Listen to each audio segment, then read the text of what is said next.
Magandang gabi po sa inyong lahat o magandang araw sa inyong lahat diyan. At tayo na naman ay magsisimula sa ating, pang-tatlong session ng, homiletics, 'no? Pero bago tayo magsimula, tayo muna ay manalangin. Ama naming Diyos na makapangyarihan sa lahat, maraming salamat Panginoon sa gabing 'to o sa hapong 'to o sa araw na ito na pinagkaloob mo sa amin upang kami ay magkatipon-tipon muli upang makipag-aralan ng iyong mga salita, O God. Maraming salamat dahil binibigyan mo kami ng pagkakataon upang kami, Panginoon, ay mag-aral ng iyong mga salita sa pamamagitan, Panginoon, ng mga ganitong mga pag-aaral, O God, maliban pa sa aming personal na pag-aaral ng iyong mga salita, O God. Maraming salamat dahil meron kaming mga pagkakataon na ganito. At Lord, tinatas namin sa iyo ang gagamitin mo ngayon na si Pastor Paul Mark, O God, upang pangunahan kami sa pag-aaral ng topic na homiletics, O God. Maraming salamat din dahil Banal na Espiritu, ikaw ang mangguguna sa amin. Dahil ikaw ang mayakda ng mga salita ng Diyos na nasa Biblia, ikaw din ang magtuturo ng mga dapat naming malaman sa gabing ito, O God. Hindi kami matututo kung wala ka sa amin, O God, at hindi kami matututo rin kung ang anointing mo ay wala sa amin, O God. Maraming maraming salamat dahil sa mga pagkakataong 'to, kami ay nakahanda na at tinanda mo na kami at tinanda mo na ang lahat, Panginoon Lord, upang kami, Panginoon, ay magsimula na sa pag-aaral ng iyong mga salita. Purihin ka, Panginoon, sa ngalan ni Jesus. Amen. So, binibigay ko na kay Pastor Paul Mark. Ayan, magandang araw po sa bawat isa. At purihin ng Panginoon na tayo binigyan ulit ng pagkakataon para makapag-aral um, ng kanyang, of course, ng kanyang salita.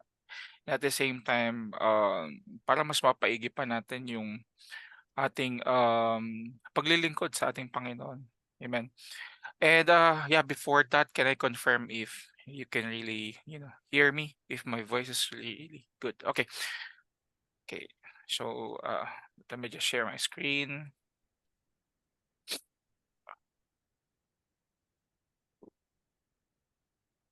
Wait.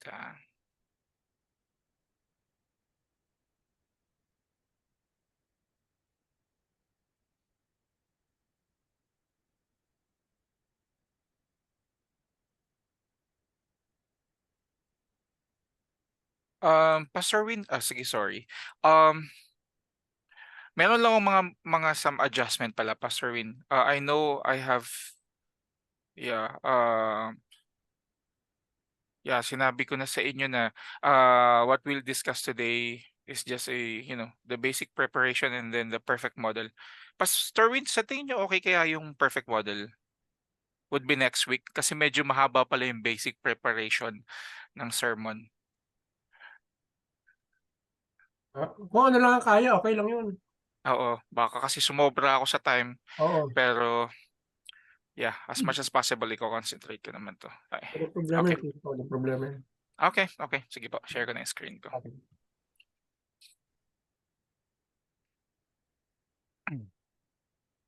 Okay, first, yeah, kung nakikita niyo na yung screen ko.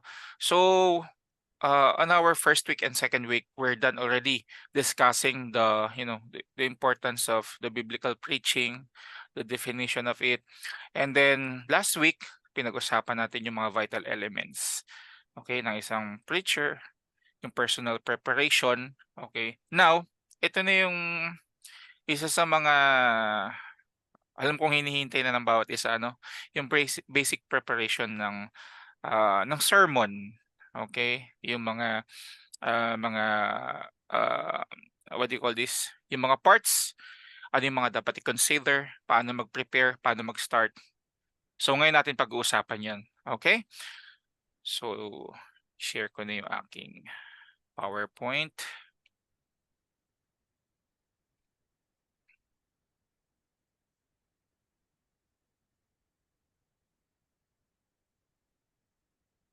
Okay.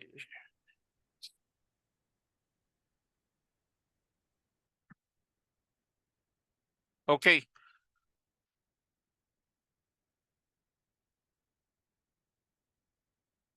All right. Okay, so today we will be discussing the basic preparation of a biblical sermon. Okay, so kagaya ng mga atleta, kagaya ng mga sumasali sa mga panlarong pambansa, no? We should also develop this kind of gift by a personal discipline of practice. Kasi 'di ba, as an athlete, kailangan nating mag-practice, kailangan nating mag-ensayo para maging ready tayo dun sa ating gagawing sport. So ganun din naman sa pagpe-prepare ng biblical sermon, dapat meron din tayong practice, dapat meron din tayong discipline, hindi tayo pwedeng basta-bastang pumunta sa isang bagay na hindi tayo handa. Okay? So yeah, like athletes, they also have coaches. Okay? And for us, we have our senior pastors na kung saan ay may malaking ambag din sa atin para may train tayo sa ganitong klase ng field. Okay? They will introduce various techniques or strategies na kailangan talaga nating i-take note. Okay? They will let us be exposed so that we will be familiarized. Kaya importante na maging submissive tayo sa ating mga mentors, sa ating mga pastors. Okay?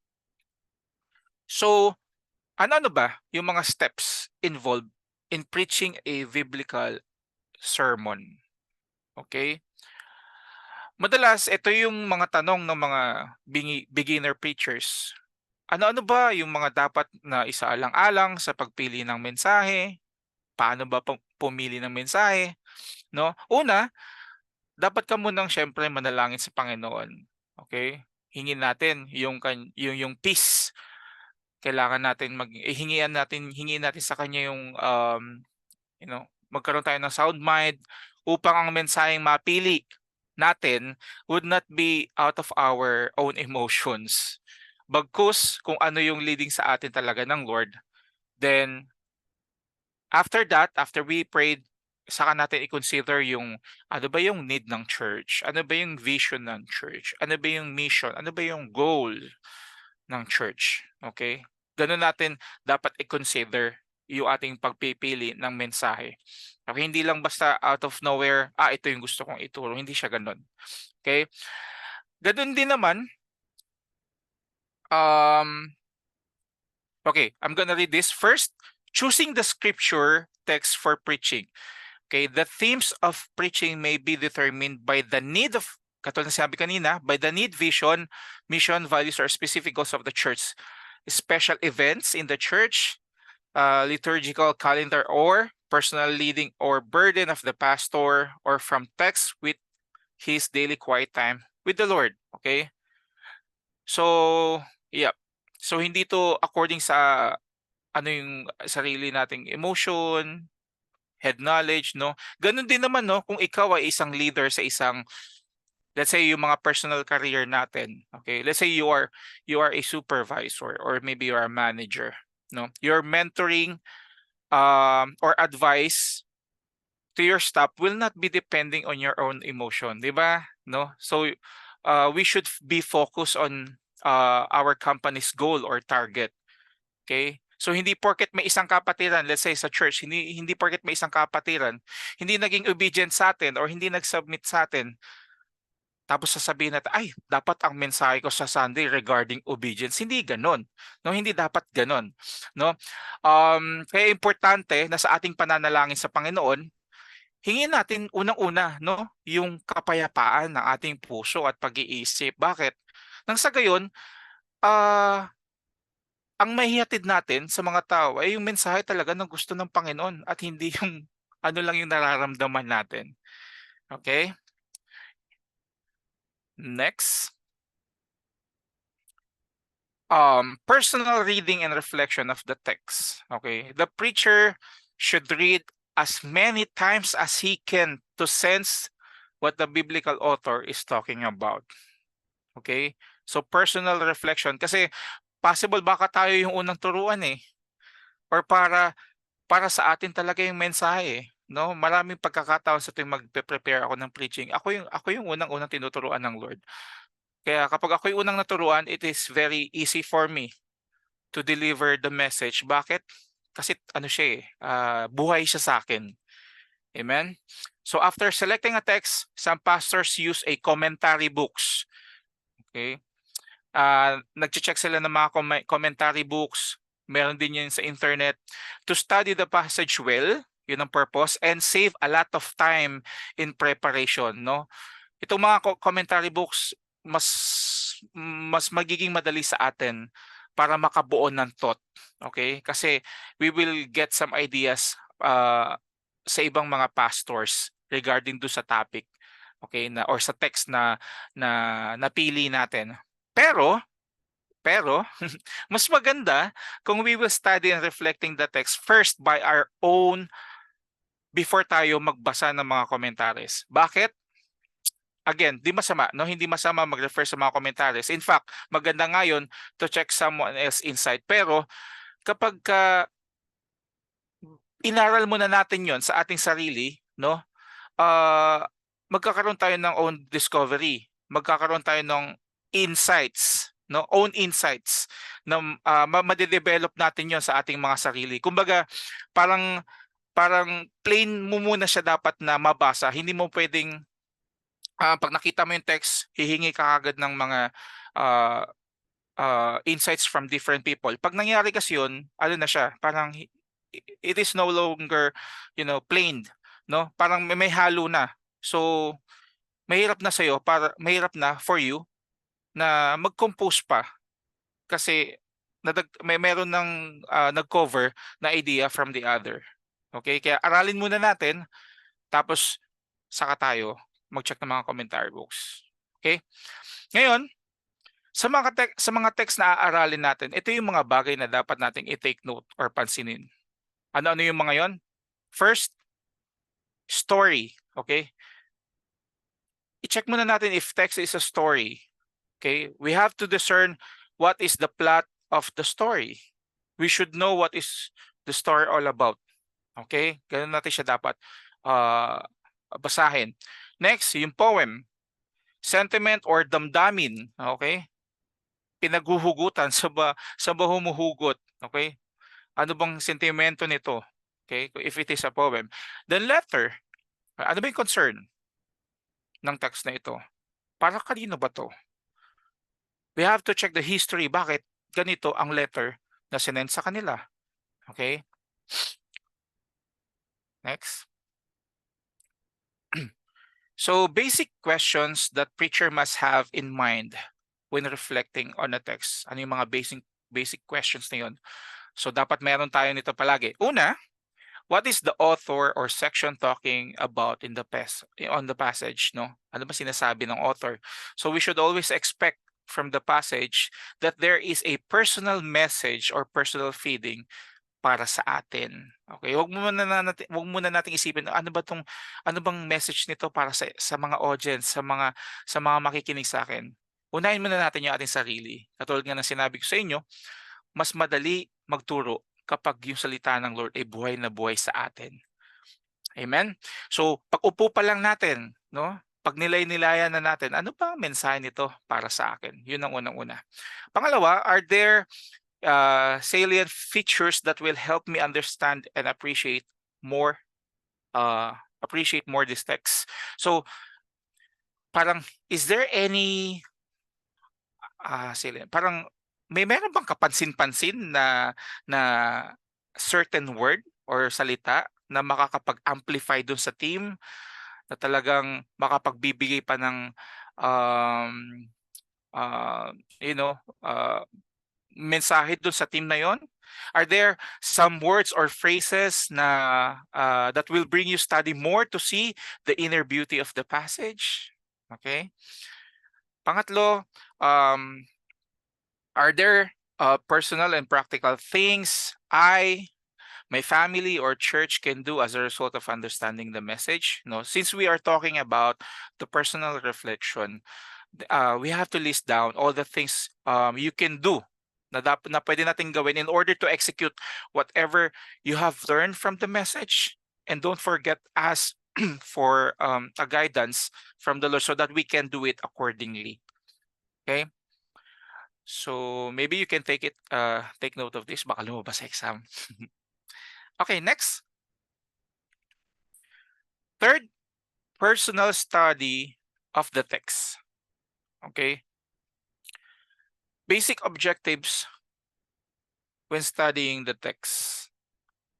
Una, okay, so ano-ano ba ang mga pangunahing layunin, okay, sa pag-aaral ng salita ng Diyos? Una, to find, okay, una-una, we have to find, okay, or we have to find out what the text originally meant. Okay, ano ba yung, we should, read the text first transparently. Okay, ang tawag sa ganitong interpretation ay exegesis. Okay, so let's just understand first what the text is transparently saying. Wag muna nating haluan ng kung ano. Basahin muna natin siya transparently. Okay? Exegesis. Then, after that, to understand what the text means in different contexts of our current time. Okay? So, ang tawag sa ganitong objectives or sa ganitong task ay hermeneutics. Okay? Napag-aralan na natin yan. Napag-aralan nyo na yan last time, no? In your first subject, if I'm not mistaken. So, this has been discussed to you, kaya alam nyo na yung meaning ng hermeneutics. Okay? So, that is parang interpretation, symbolic ba ito, literal ba ito, okay? Ano ba yung history? Okay? So, yung third, to organize the result of the exegesis and then the hermeneutics into a preaching material. Ngayon, ano nang tawag doon? Ang tawag doon ay homiletics. Okay? So after you are done analyzing these two, then merge these ideas in preparation of your preaching. Okay? Yun ay, ang tawag doon ay homiletics. Okay? Next. Take down note nyo rin, baka lumabas din sa exam. Next. What are the 3 steps to be used in the study of text? Okay? So, una, observation, interpretation, and application. No. So, even we are quite familiar, for example lang naman to, even we are quite familiar with the text already, like halimbawa, John 3:16, alam natin yan, no? Pero it's still better if we are still open to learn something new from that text, no? Kahit kabisado na natin yan, check pa rin natin, baka may mga revelation pa rin ng Lord sa atin through the text, no? Take time to read the context on its context, meaning read some chapters before and after, no? And if it is possible, the whole story of the book where the passage can be found. Okay, so unahin natin observation. Okay, observation. Una, we have to look for the basic facts and important details provided in the text itself and surrounding immediate passages. Okay? So, hanap muna tayo ng mga facts. Ano ba yung mga important details? Next, we have to look for the historical information. Importante to. That is important to understand the setting of the author or the message. No, example are the geography, culture, tradition of the people. Kailangan muna nating maunawaan bakit ganito yung practice nila. Okay? Para mas madali nating madali nating ma-interpret. Mamaya pag-usapan natin 'yon. Third, look into a grammatical details like word forms. Pag sinabing word forms, yun yung mga I'm not sure if na-discuss din sa hermeneutics, yung mga noun, pronoun, adjectives, okay? Halimbawa, especially yung mga figures of speech, importante yun. Okay? Pag figures of speech, most of the time, dapat hindi natin yung tinitake as literally. Kasi if we do that, misinterpret natin or mamamali yung interpretation natin. So, right, for example, sa Proverbs 10:20, sabi doon, the tongue of the just is a choice silver. O ang dila daw ng matuwid ay parang silver na mahalaga. So dapat daw natin itong ingatan kasi maraming tao ang magpapahalaga na ating sinasabi, no? Pag tinake natin as literal yung 1020 ng kawikaan. Pwede nating ibenta, silver pala yung yung tang natin. No, hindi dapat ganun. Okay? Another sinabi diyan, tenses. Okay? Tenses. So example, Romans 3:23 or Ephesians 2:8, no? If you're going to analyze that verse or read that verse, no, present perfect tense, no? Though it was already done, tapos na, but the result is in the present and possible to to continue. Okay? The action has been started but it's not yet finished. Okay, kaya mahalaga na chine-check natin yung mga tenses. Okay? Ano pa ba? Voices, moods, gender, and numbers, no? Yung mga moods, ano ba siya? Masaya ba siya? Malungkot ba siya nung pagkakasabi? Okay? Kanino ba intended yung message na yun, yung passage na yun? Para ba sa mga kalalakihan, kababaihan? Okay? Ilang tao ba yung mga sinabihan? Baka 3 lang. Ilan ba yung nakakita? Ilan ba yung nakawites? We have to observe those. Okay? Ganun dapat natin siya gawin. Okay, next,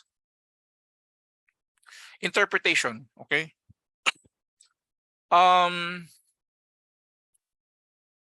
Well, regarding dito, una-una, we have to seek to understand the plain text by using the steps we have discussed from, the observation. Okay. Now, these are the usual questions as to help you in the interpretation of the text. Una, why did the writer write this portion of the narrative, gospel, psalm, or letter? No, bakit niya kaya sinabi yan? Bakit niya kaya sinulat yan? Okay. Pangalawa, what is the meaning of the particular word or phrase? No. Pangatlo, why certain person, event, practice, place, or concept seemingly highlighted by the author? Bakit kaya, no? By checking those, by seeking an answer, magkakaroon tayo ng rightful interpretation, no? Considering the observation. Okay, yung una. And lastly, how are these details contributing to the overall theme of the passage? Okay. Take note nyo din, baka lumabas sa exam. Okay, next, application. Okay, ito yung third part. No? Ano ba yung purpose nito? So, it aims to move your audience from just receiving the revelation to implementing God's truth. Okay, so basically, ang purpose nito, ano man yung natutunan nila, of course, kailangan, or natin, kailangan ma-implement natin or maisapamuhay natin, no? May practice natin. So God wants us, the preachers and the hearers, to be not only listeners, but doers of His word. Okay, so yun yung isang objective. Kailangan hindi lang natin siya napakinggan, no? Dapat i-apply natin, gawin natin. Kasi it doesn't make sense kung naaral lang natin without any application. Third, we are preaching to make the written word become the living word in people's lives. Okay? Kailangan maging buhay. And last, preaching of necessity requires application. Okay? So according to Howard Hendricks, I'm not sure if you know this person. So sabi niya, good biblical interpretation without appropriate application is spiritually abortion. Tindi, no? Pero ganun talaga siya. So importante talaga may application. And one of our jobs as a preacher is to teach our listeners how to live out the truths that we preach from the scripture. Okay, trabaho natin yun. If our goal is simply to educate or inform our audience,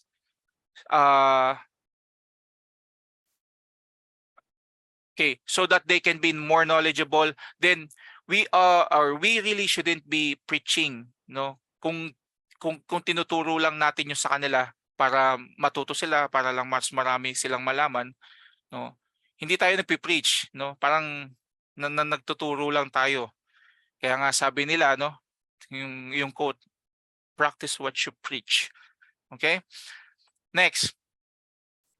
Now, there are 3 ways to give application in your preaching. Okay? Remember the word age. I remember last year, sabi sa akin ni Bishop, mas matatandaan ng tao yan kapag ginawa mong age, no?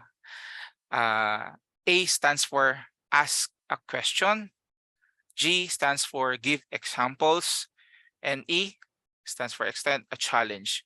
Okay? Pwede kang gumawa ng application through these steps, okay? So, as a question, so application does not always have to be a to-do, meaning dapat mong gawin. Sometimes application can be a to think. Okay? Ano ba yung mga dapat nating pagnilay-nilayan o dapat nating ipagnilay-nilay so that they can reflect. Okay? Halimbawa, tatanungin natin sila after delivering our preaching, our message. Tatanungin natin sila sa end, no? Sasabihin natin, kamusta ang relasyon mo sa Panginoon? Okay? We should ask question that is related to your sermon. Okay? Or another, give examples. This approach is very useful when giving some story or testimony from someone else on how God victoriously works in his life. No, of course, this will be depending on your theme or sermon. Okay, so pwede rin naman tayo mag-provide ng mga testimonies. No, pwede nating ilagay yung sa dulo. No, of course, we have to ensure na related yun sa ating sermon. Okay, it can be part of your application. Next, ito maganda to, extend a challenge. Okay, kasi not all our audiences maaaring applicable sa nila or gusto nila to, but some of them really like to be challenged, no? After your sermon,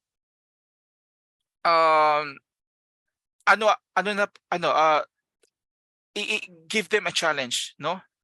Ano na po yung dapat naming gawin, no?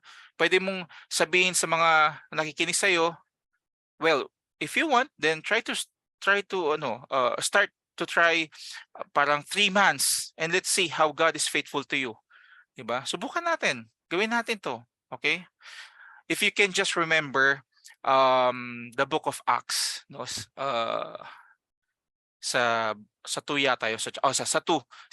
Specifically sa 37, no, si Peter, if you can remember, yung parang sabi ng mga tao doon na ano ba tong mga to, nung napuspos sila ng banal na spirito, mga lasing ba to, no, sabi nila. Then tumayo si Peter, nag-preach siya, sabi hindi mga lasing yan, sabi niya. And then he started to preach Jesus Christ doon sa mga tao.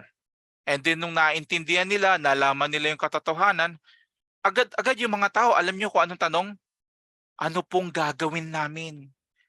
Okay? Nag-a-ask sila ng challenge. Sabi sa English, tell us what to do. Then after noon, yung 38 yata parang sinabi doon na lahat sila na-baptize. Diba? So, again, remember the word age, ask question, give examples, extend a challenge. Okay? Sometimes, examples and challenges can be used together. Okay? For example, pwede mo silang payukuin, no, after your preaching para mas focus sila do sa challenge mo or yung questions. Parang sasabihin mo, halimbawa, you are here today, no, kapatid, you are here today. Maybe you are wrecked with guilt from what you have did last night, mga ganan. Draw near to God today and repent because He will definitely forgive you. He would accept you if you would turn to Him. Something like that, no? Yan, pwede yun. Then after that, pwede mo nang isunod or isunod yung closing prayer ng preaching mo, no? Something like that. Okay, next. Advanced study of the text. Okay? This refers to consultation of concordances. Ito yung isa sa mga tools na pwede mong gamitin, yung concordance, commentaries, katulad ng nasabi natin kanina, mga insights from a different preacher, mga study books, ito yung mga pwede mo rin gamitin, encyclopedia, dictionary, no? Ito yung usual na ginagamit ko on my end. sa pamamagitan nito, no, mas maunawaan natin ano ba yung mga ano yung general background ng book na binabasa natin. It also gives explanation and interpretation of a particular section or verse. Okay?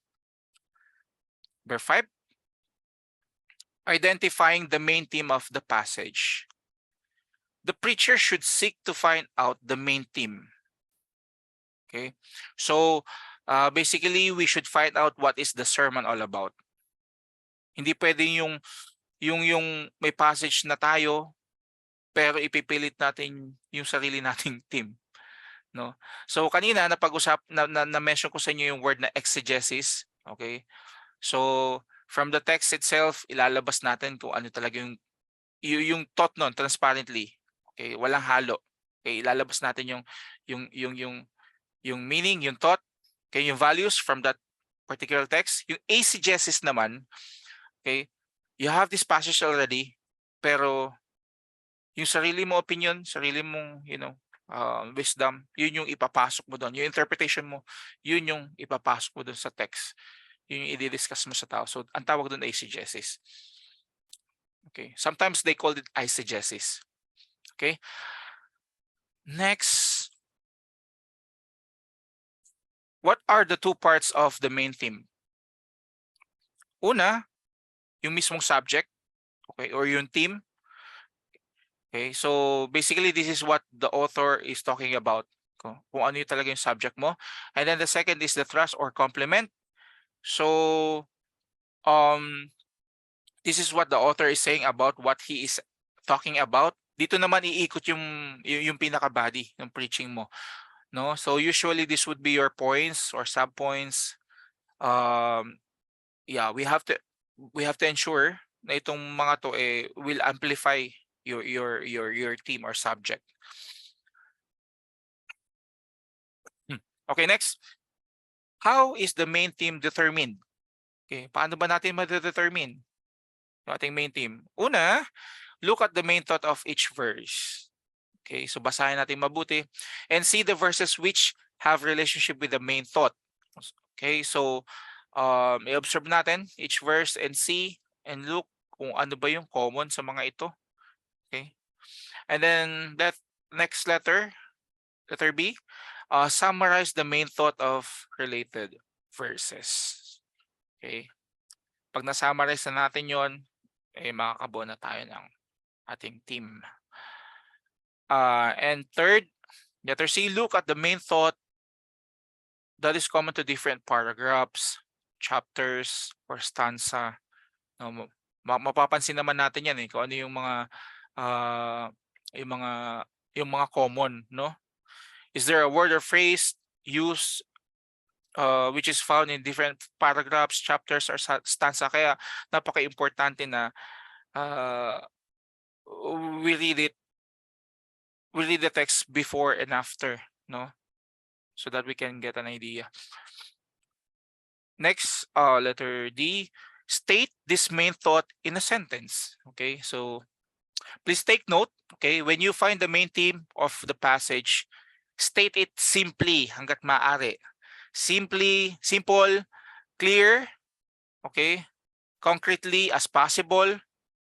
See to it that the statement is relevant to the audience. Okay, kailangan mas madali sa kanila maunawaan yung iyong theme.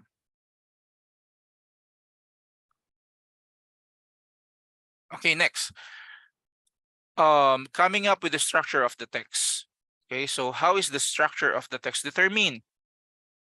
Okay, consider that the division of the structure should come from the text and should not be decided by the preacher.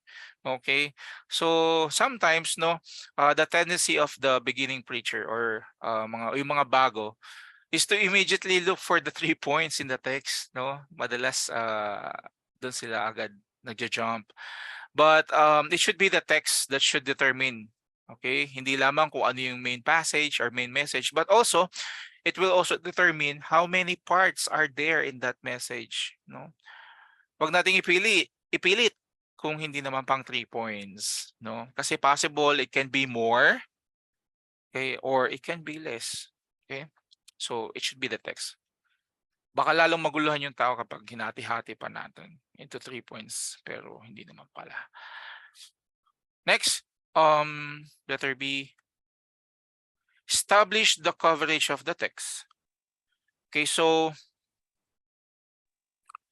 we have to finalize which verse are included in the main theme.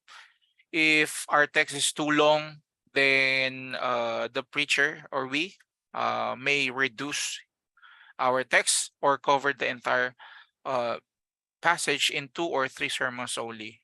Okay, so kailangan nating i-finalize kung ano yung mga verses na kailangan. Okay, kung masyado naman siyang mahaba and then you think parang redundant na, bawasan natin, no? Kasi merong mga tao or mga tagapakinig na minsan mas lalong hindi nila naiintindihan kapag sobrang dami mong points no? Minsan mas konting points mas madali sa kanila para maunawaan. All right. Next, look for clues in the narrative or poetry that bring changes in the subject or location. Okay, so we need to be very observant, okay, for those. Okay, next. Okay, so it isa sa mga type of isa sa mga sample preaching, no?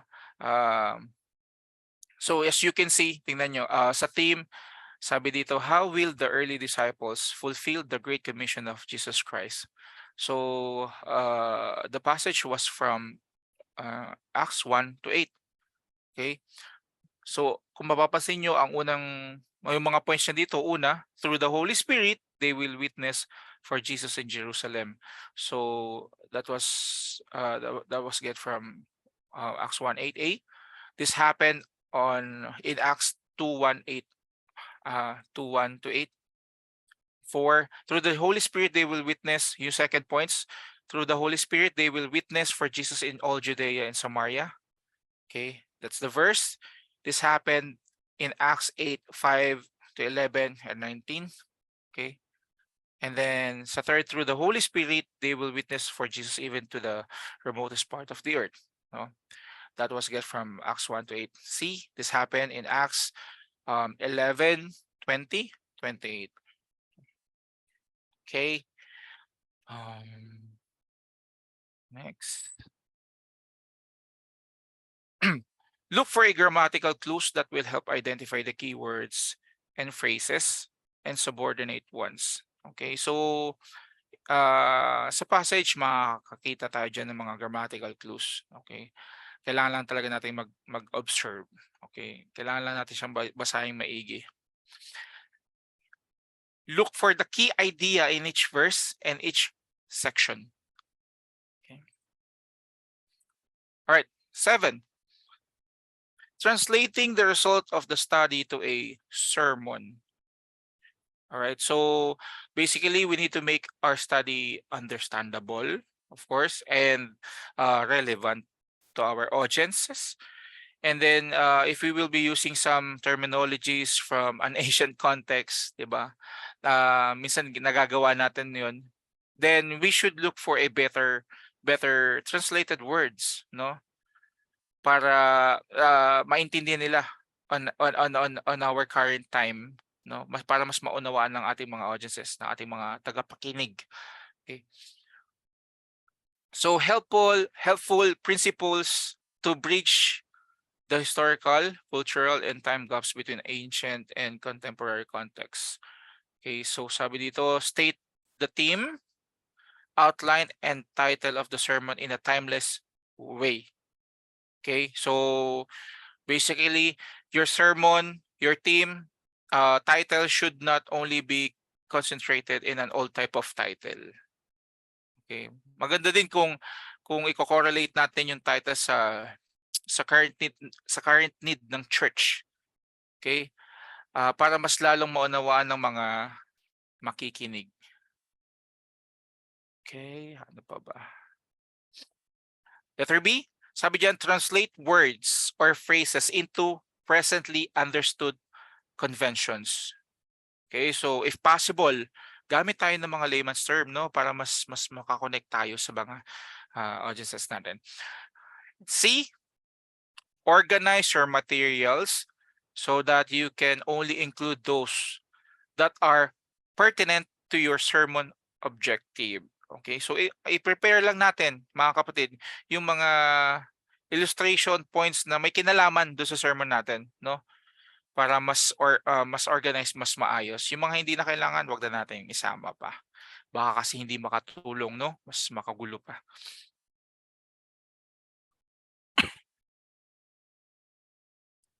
Okay. Sige, move tayo. Tama ba?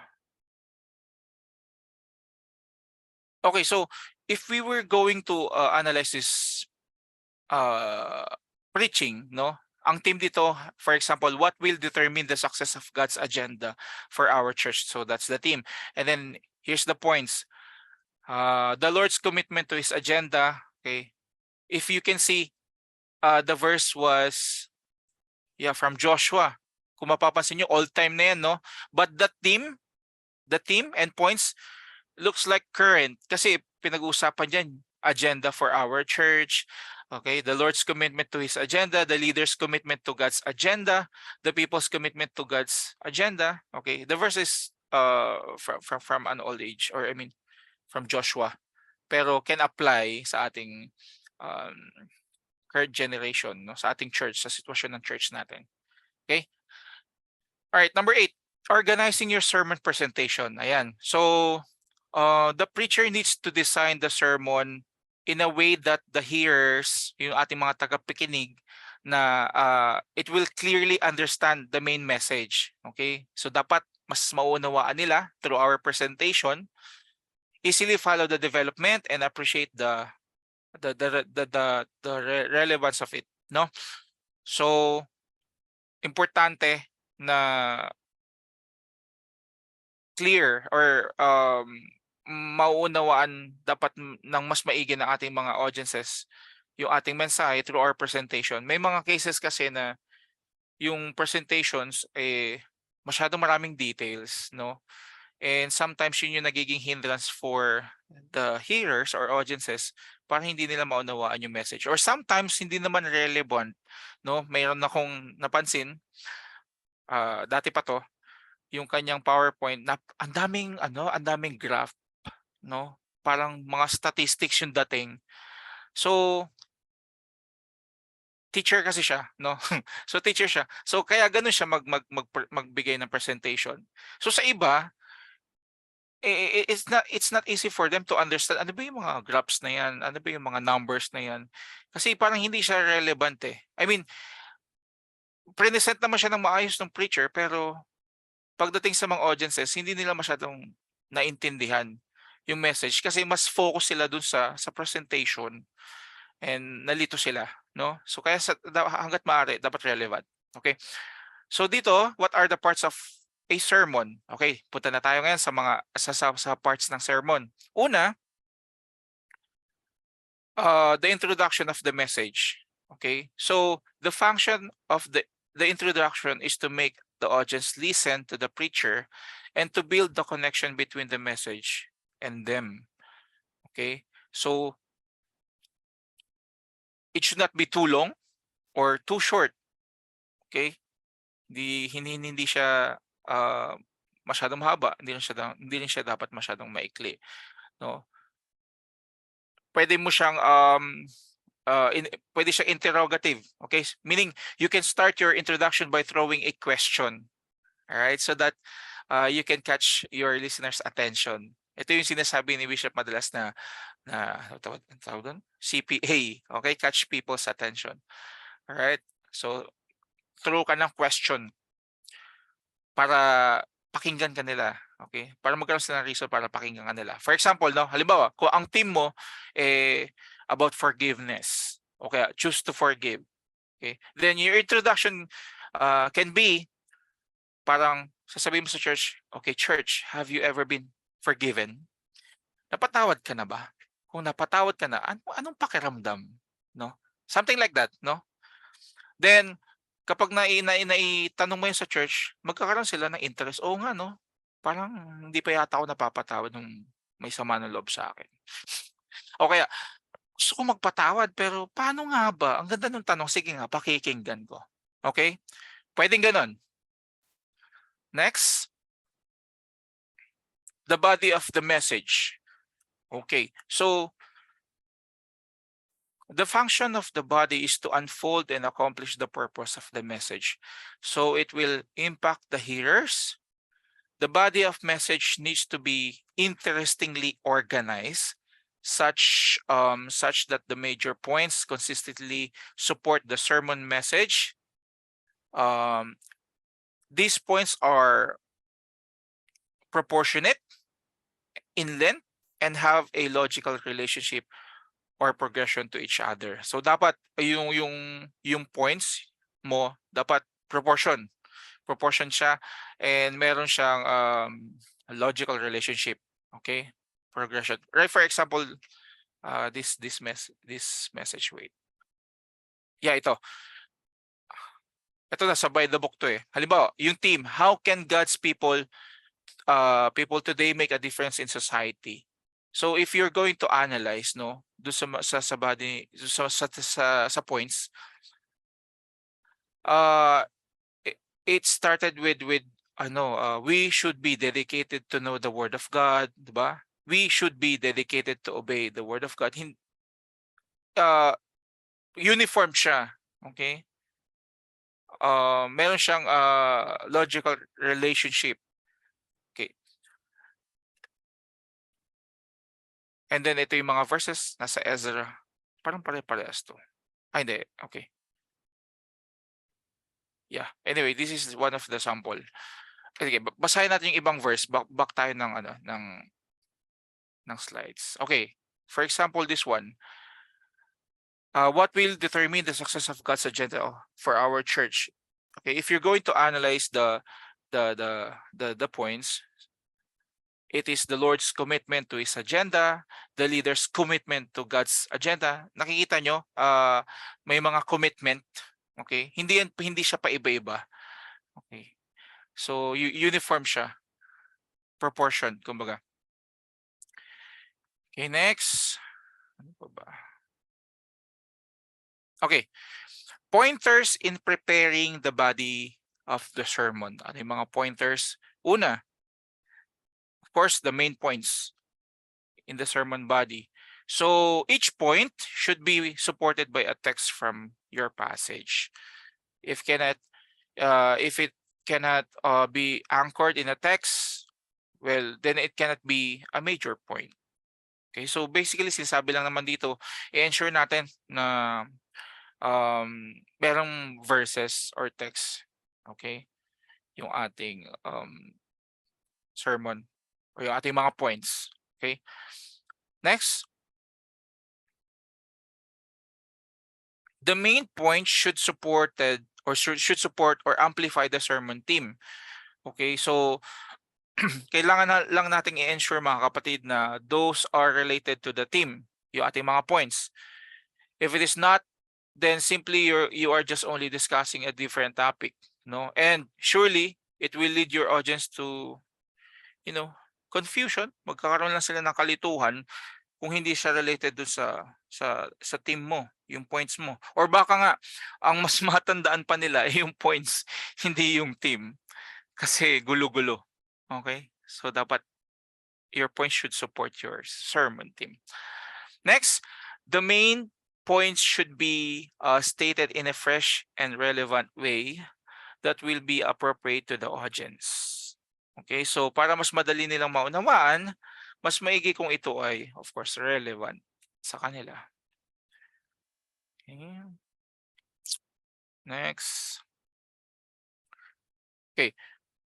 The preacher may give an application after each main point when it is called for, or he can reserve the application at the conclusion of the sermon. Well, pwede naman to. In each points, pwede ka naman sumundot ng application, no? Ng application per each. Para, syempre, para mas fresh pa sa kanila. O pwede mo namang i-reserve yung application mo dun sa pinakadulo or sa conclusion.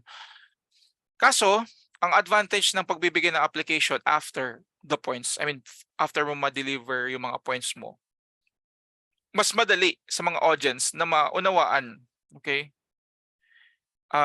Maunawaan yung challenges mo sa kanila. Unlike kung sa dulo, medyo ano na kasi yun summarize. Okay? Kasi nagra-wrap up ka na dun eh. Okay? Next, support materials and illustrations. Okay? They are necessary to explain, clarify, prove, and strengthen the main points and eventually the sermon theme. Good illustrations will get the people's attention and help the listener to understand the message better. Okay? Pero wag naman sobrang dami, no? Baka sobrang daming illustration ang ibigay natin.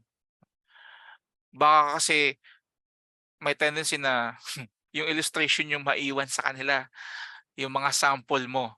Okay? Yung mga testimony mo na shinare sa kanila, yung mga parable, yung mga story, kaysa dun sa team na tinuturo mo. Okay? Next. What are to be remembered in using illustration or other support materials? Okay. Una, use illustration to add light and not length dun sa yung sermon or dun sa points mo. Okay, like what I said, illustration should give clarification. Okay, hindi para malito sila. Okay. Dapat para mas maunawaan nila. And wag naman sanang maging reason yun para mas lalong humaba, no? Next, do not make illustrations the focus of the sermon. Okay, katulad ng sinabi ko kanina, no? Wag hayaan ang maiwan sa makikinig sa iyo ay yung illustration, no? Okay? Ito ang aim natin. Always bring them back to the main theme. Okay? Or do sa subject mo or do sa topic mo. Okay, pag sa tingin mo medyo naliliko ka, pero wag naman sana, kabig tayo, lagi nating ibabalik dun sa main theme or sa main topic. Illustration should help lead the people to repentance, faith, and transform lives. Okay, so basically illustration is not only intended for clarification, it will also help your listeners to repent and transform lives, no? Sometimes yung mga illustration na yun, mga testimony, no, na nangyari sa iyo, yung mga moral lesson or moral values na napulot mo or yung ibang tao. Okay. Moving on. All right. Sabi dito, do not use exaggerated, false information. Do not use confidential information if you do not mention the name of the person you are talking about. Okay, so una, wag nating i-exaggerate yung ating illustration, no? Lalo na kung di naman talaga siya totoo. Okay? Para lang alam mo yun kasi sometimes yung iba ginagamit yun para ma-move talaga yung mga tao, ma-move yung feelings nila para alam mo yun, para ma-convince sila, no? If it is true, then it's fine. Wala namang problema. Pero kung hindi naman, better wag na nating ikwento. Kung hindi naman totoo yung nangyari. Okay? Kasi we are sharing the truth, no?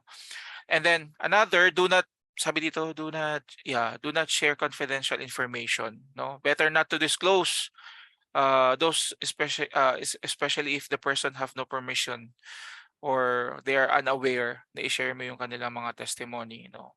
Hangga't maaari, huwag kayo mag-drop ng name. Okay. Share story of sorry.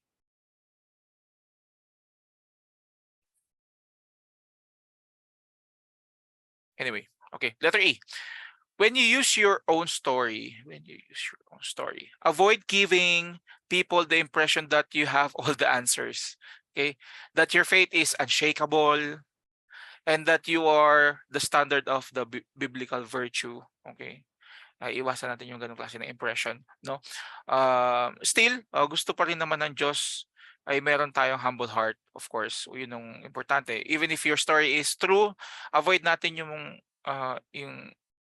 parang, alam mo yun, i-impress sila na parang tayo yung may perfect life, no? Na parang wala na tayong room for improvements. Okay.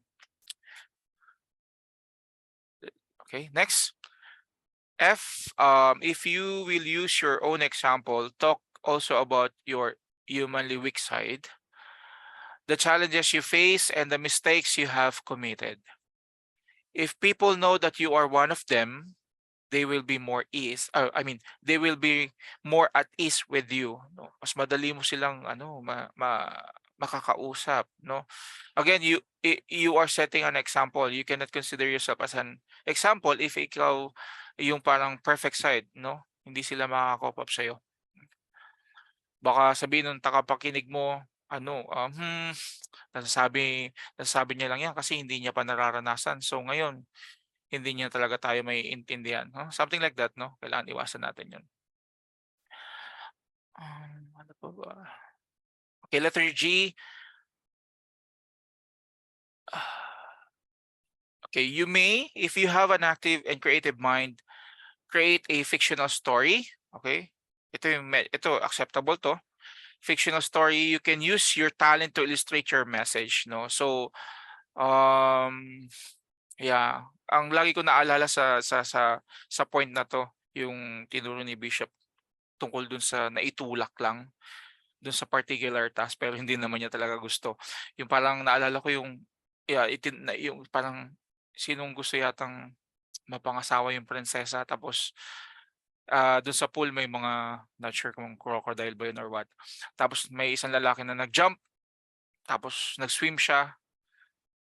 Tapos parang na-amaze yung mga tao na may nagpresenta pero ang katotohanan may tumulak lang pala sa kanya. No, hindi naman pala talaga niya gusto. Sometimes katulad nun, no, mga fictional story. Isang illustration na pwede natin gamitin. Ano pa? Okay, isa pa to, be sensitive to the emotional and cultural preference of your audience. Okay? What you feel may be appropriate and funny to you, pero possible din na offensive sa kanila. Okay? To avoid this, you may inquire beforehand, no? Pwede kang magtanong muna. Okay? So if I'm gonna share, may napanood ako isang preaching, no. May isang preacher na nagbibiro regarding sa mga taong natutulog kasi ang reason niya lang habang nagpe-preach siya gusto niyang makinig yung mga tao kasi naantok na eh. So nagbibiro siya sa mga taong natutulog. Now, without knowing na yung taong pala yun, tao na yun, mayroon palang medical condition kaya siya laging naaantok. Alam mo yun? So, the intention is really good. No? The intention is really good. But sometimes, we have to check first eh. No? Baka offensive yung sa ibang tao. Ano pa? Okay. Next. It may be helpful to have one illustration in the introduction, one for each main point, and one in the conclusion. No? Kung kayang isa lang, no? Pwede namang i-concentrated na yun sa isa. Next. Transition statements. So appropriate transition or bridge statements will enable the preacher and his audience to follow the development of the sermon. Okay? Importante yan yung mga transition statements. Use appropriate transition from the introduction to the first main point, between the main points or subpoints, and from the body to the conclusion. Okay? Para mas madali sa kanila na maunawaan yung pagkaka-deliver mo ng message. Use variety in the way you state your transition statements. Do not always say na, okay, church, I have 3 points. Now, this is the first point. Sometimes pwede kang maging creative, no? Para ma-correlate mo from the first point to second point to third point, no? Hanggang makarating ka ng conclusion. Letter C, you may use phrase transition as, okay, not only this, but, Okay, something like that. Or now we need to see, or on the contrary, that is some of these examples. Letter D, you may also indicate transitions between points and subpoints by your gesture, posture, or position. Okay? Kailangan mo lang maging creative.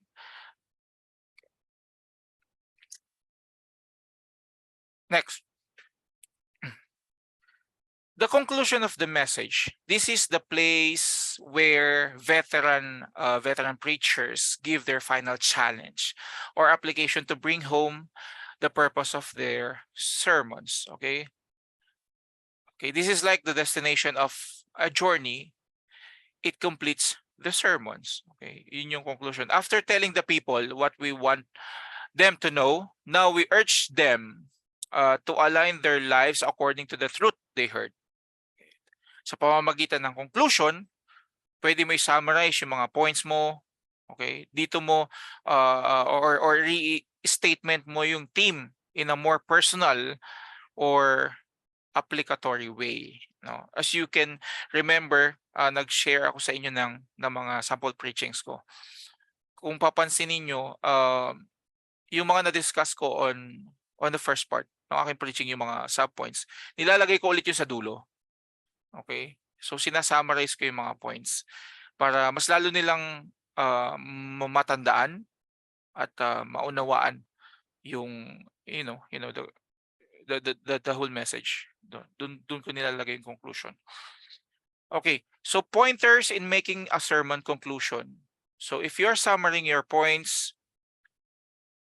do so in a way that relates these points to the life realities experienced by your audience. Okay, so mas maigi kung maiko-connect natin sa buhay ng ating mga tagapakinig.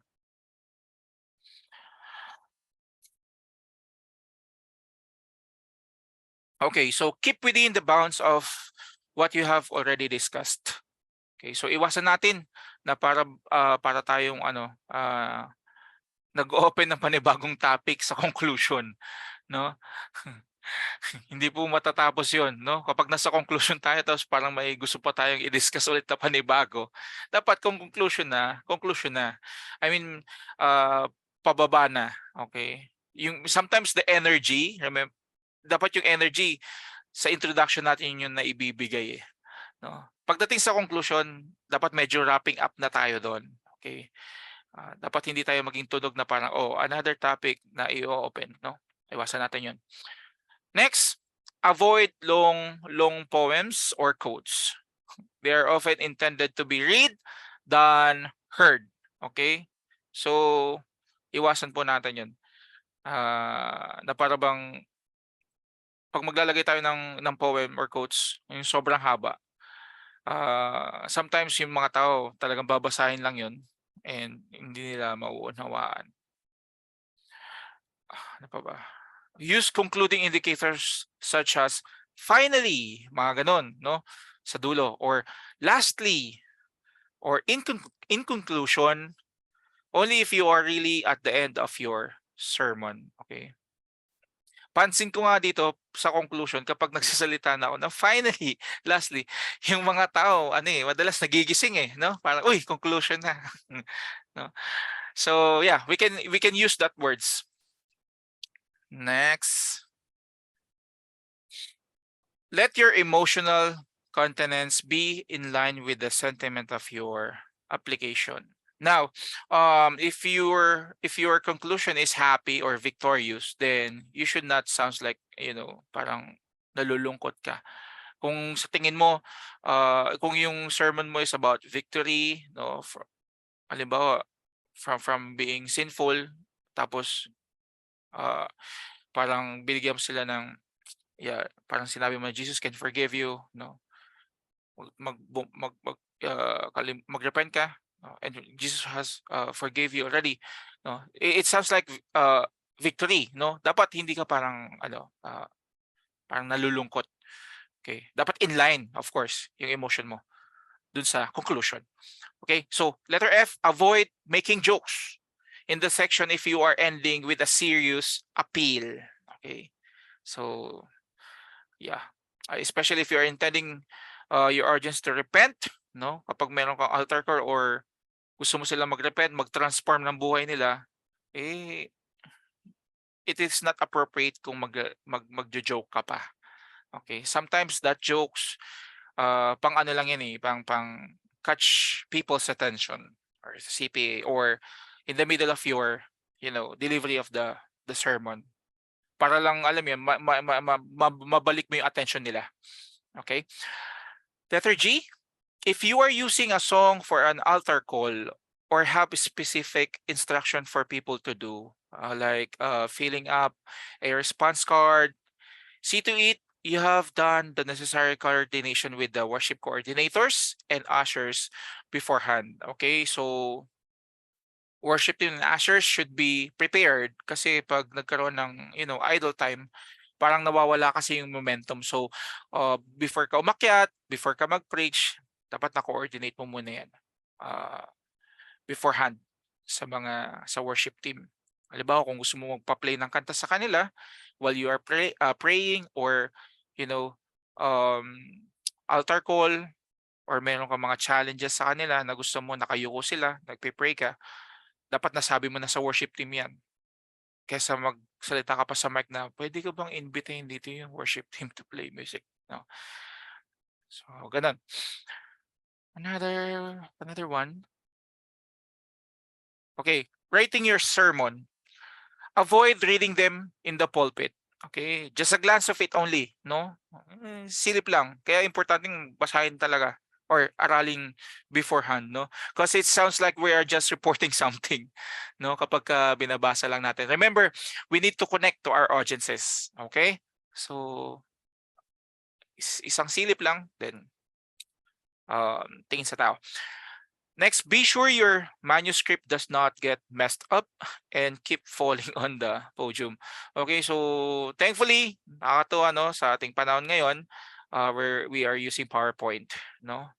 Pero kung still, I know there are some people or some preachers that are still using papers, notebooks, no? Make sure lang na naka-organize siya, mga kapatid, para alam mo yun, maayos, organized, no? Hindi nahuhulog. Lalo na sa church, minsan nakatutok sa yung electric fan. Liliparin yung mga papel. So, dapat yan. Naka-clip. Okay? Ano pa ba? Avoid making the audience feel that you will take a long time to finish your sermon because you have many more pages in your folder. Okay? So, kaya mahalaga, no? Nasa preparation pa lang maayos na natin yung mga materials natin. Reduce some repetitive illustrations. One is good. Redundant words, no? Simplify each points, kat maaari. I-lessen na natin yung supporting verse, no? One supporting verse are fine for me, for me. And then, yeah. Okay. Ganun. Okay. The sermon manuscript before you give the sermon manuscript before you gives you the confidence not only that you have prayerfully prepared but also that you have mastered your message. Okay, so if you have luxury of time, kapatid, read it, no, many times hangga't maaari. If you can rehearse it, no? If I may share, una ko pong tayo sa pulpit, syempre bagong pastor lang po ako. Nakakatawa kasi parang night before the service, nagre-rehearse ako, no? Natutuwa yung asawa ko kasi may kinakausap daw akong hindi ko nakikita. No? So inire-rehearse ko yung preaching ko kasi gusto ko mastered ko siya. Gusto ko maayos ko siyang ma-deliver sa tao. Remember, we are serving our Lord Jesus Christ, no? Dapat yung best natin yung maibigay natin. Amen? Okay. Next, if you are using PowerPoint presentation, sabi dito, see to it that what you put on the screen can be easily read. No, use default fonts and avoid using too many colors and design. Well, yeah, importante 'to. Pero yeah, sometimes I use medyo colorful, eh. Bakit? Kasi especially ang mga target ko kasi mga youth, 'no? So nakadepende rin naman, medyo ma-details ako ng konti. Kasi dun ko sila nakukuha yung attention nila pagka gano'n. Pero depende naman 'yun. Pero sometimes I use only yung katulad ng PowerPoint natin ngayon. Puwedeng ganyan lang, mas madaling maiintindihan, default lang yung font, 'no? Next, ano pa ba? Okay, set the necessary equipment before you talk. Check also your pointer. Yung pointer, yung ano po yun, yung wireless na ginagamit para hindi ka na mag-ask dun sa nag-ooperate ng computer ng next slide. Okay. It is not good to instruct the operator while you are preaching. Okay. So, well, depende naman yan. If the equipment is not available, I guess pwede rin natin silang pakisuyuan. Pero mas maaga kung mas maigi kung tayo yung nagko-control. Okay? Sometimes kasi nagiging ano pa yan eh, abala, abala ba? Na parang minsan ah nalilito yung nag-ooperate kung saan na siya magne-next slide, kung kailan siya magne-next slide, no? Kasi sometimes parang hindi rin okay na, "Okay, brother or sister, next slide please." Something like that, no? Next, use a variety of images and design but not too often. If you have been using PowerPoint presentation while delivering your sermons, try doing without it from time to time. This will help your audience to focus on you and what you are going to say. Okay, so this is just only a tip, no?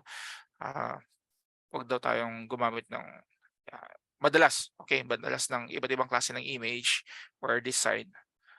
Okay. Baka kasi dun sila mag-focus sa ganda ng presentation mo, ano? Kaysa dun sa message. Okay. The sermon title. When you are finished making your sermon, state the main theme of your sermon in a relevant and interesting way. Okay? Okay, make sure na ito ay nauunawaan. And then when we have prayerfully done your best in preparing sermons, people will sense and appreciate your message. Okay? You can humbly ask God to bless your sermon. Next. Okay. So the Holy Spirit can freely use you and your sermons to reveal, convince the purpose God has not only with your audience but also with you. Okay? So, yeah, I know kapatid, sometimes ina-ask nyo kung paano ba makakakuha ng message. Well, ang importante talaga, we have to pray, no, to the Lord, ask for the guidance, ask for the knowledge and wisdom. Para dun sa sermon title. I mean, dun sa sermon message muna, no? And then sa sermon title, yeah, naituro ko naman sa inyo yun kanina. So, kailangan lang talaga natin ng ng guidance ng Holy Spirit. Tsaka lagi nating hihingin sa Panginoon na nawa maunawaan ng mga tao yung message na ibinigay sa atin ng Panginoon. Okay? Alright, so yep, I guess that's all for our topic for today. The perfect model of biblical preacher. Yeah, I'm gonna discuss that for the next week. Yep. So yun lang po, and praise God. I will return it back to Pastor Edgar. Praise God. Thank you very much, Pastor Polomar. At meron pa tayong konting time.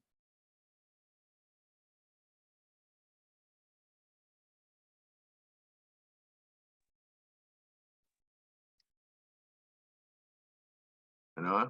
Meron ba tayong tanong tungkol doon sa narinig natin presentation? Tungkol sa preparation, sa paggawa ng sermon?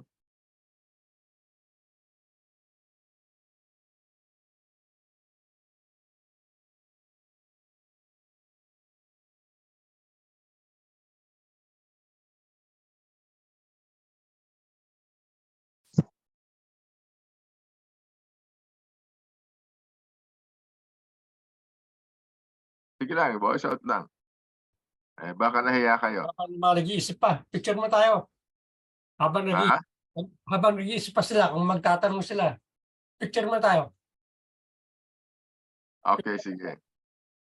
Labas lang po sa ano, sa screen.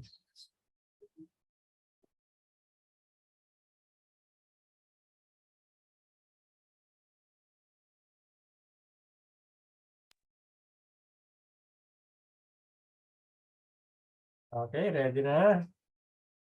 Ready na? 1, 2, 3. Pa. 1, 2, 3. Alay ko, okay na yan. Maraming salamat.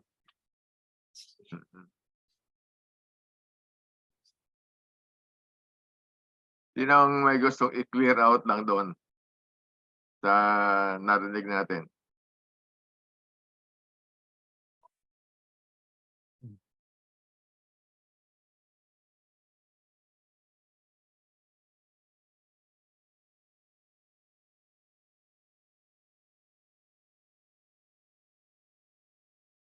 Meron akong tanong na konti, ano? At pagtulong-tulungan natin. No? Alam naman natin na ano na yung mga disciples, no?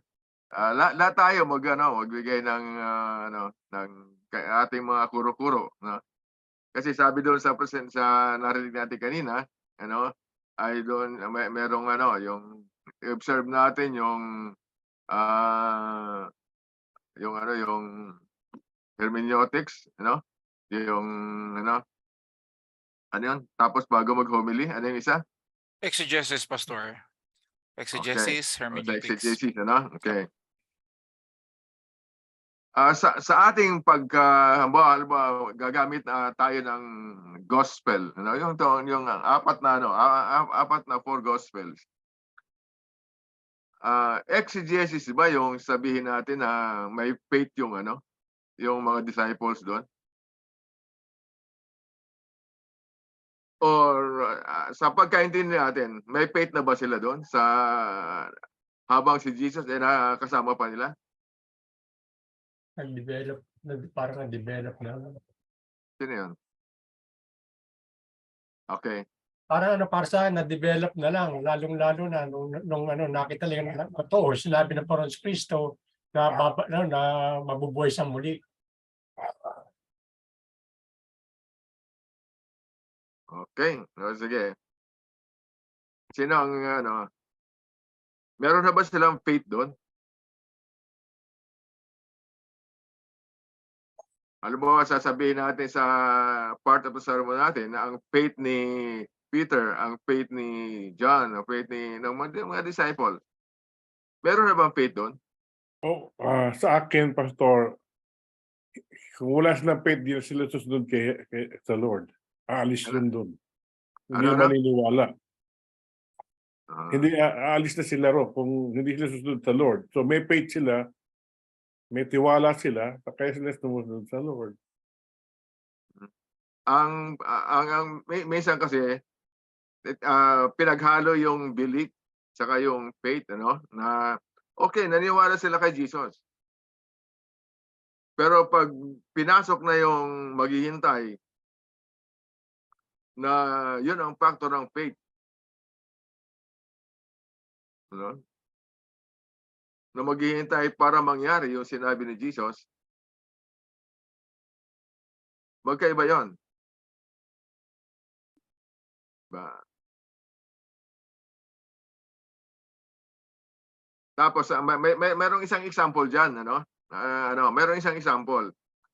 Noong ano to, siguro alam natin lahat to. Noong sinabi ni Jesus na tayo ay pupunta sa kabilang dako ng lake, di ba? Diba? Naniwala naman sila eh. So, sumakay sila ngayon. Pero alam natin na pag nung nasa kalikitaan sila ng lake, ay inabot sila ng punos o kaya malakas na hangin at malalaking alon. At sila ay natakot dahil mawawasak yung ano nila, yung sinasakyan nila. No? Kaya nandun yung takot nila. Di ba? Anong ginawa nila? Ginising nila, Ginising. Ha? ginising ang Panginoon. Ginising nila ang Panginoon. At ano ang sabi ng Panginoon sa kanila? Labay pananampalataya. Ha? Walang pananampalataya. Nasaan daw ang kanilang pananampalataya? Ano pananampalataya ang hinahanap ni Jesus? Mayroon maliit na. Ha? Na sila lilipat doon sa kabilang Ha? panig. Na sila ililipat. Yep. Okay. So, sa tanong pa lang ni Jesus, nasaan ang inyong pananampalataya? Wala talaga. Di ba? Dahil kasi, sabi sa Romans, di ba, na faith comes from hearing and hearing by the word of God. Narinig nila ang salita ni Jesus na sila ay lilipat. Di ba? At alam naman natin ang faith ay laging may kaakibat na pagsubok. Dito maghihiwala yung belief. Naniwala sila. Sige, naniwala naman silang lilipat eh. Kaya nga sumakay sila eh. Pero pagdating doon sa katotohanan na lilipat sila dahil sa sinabi ni Jesus, nawala yung faith nila doon sa sinabi ni Jesus. Kaya sila ay na-rebuke. Asa na paniniwala nila. Ngayon, pag ililipat natin sa isang senaryo, halimbawa, may faith sila. Ano kayang senaryo ang ma-describe natin? Halimbawa, may faith sila. Ano kaya ang marinig natin o makita natin sa kanila? Baka hindi sila natakot, Pastor. Ha? Baka hindi po sila natakot. Baka di sila natakot. Dahil sa Kasi meron silang pananampalataya na regardless what happened, malilipat tayo doon sa kabila. Kasi yun ang sinabi ng Panginoong Jesus. okay. So binigyan na talaga ng emphasis dahil sa ang faith nila ay base doon sa narinig nilang salita ng Kristo, di ba? So makakalipat sila dahil ang salita ni Kristo totoo. Diba? Ang salita ni Kristo totoo. So ibig sabihin kahit na mawasak ang barko ng tinasakyan nila, may paraan pa para makalipat sila.